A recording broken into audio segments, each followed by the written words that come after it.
So এখানে দেখা যাচ্ছে এটা বেসিক্যালি পারমারেসিসির ফ্যাটম্যান বই। এখানে আছে যে ক্যালকুলেশন অফ অ্যাটমিক মাসের ক্ষেত্রে বলছে যে কীভাবে ক্যালকুলেট করবে, তো number of proton when proton মানে number of proton is even, তখন বলছে যে দ্য নাম্বার অফ নিউট্রনও মানে জাস্ট তার ডাবল হবে, অ্যান্ড প্রোটন যদি অড হয় সেক্ষেত্রে the number of neutron is 2Z+1 হবে, মানে তার ডাবল +1 হবে। কিন্তু এক্সেপশন আছে hydrogen, beryllium and nitrogen and argon.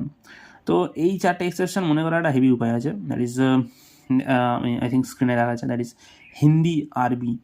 তো এখানে হিন্দির HINDI, হিন্দির H মানে হচ্ছে হাইড্রোজেন, N মানে নাইট্রোজেন, আর আরবি একটু জাস্ট কী বলে ওয়ার্ড প্লে বা লেটারের একটু হেরফের করে, জাস্ট আমরা এখানে আরবি AR থেকে পাচ্ছি আর্গন আর BE থেকে পাচ্ছি বেরিলিয়াম। তো এরকমভাবে খুব আরামসে এক্সেপশন মানে এই ফর্মুলাটার এক্সেপশন আমরা পেয়ে যাবো।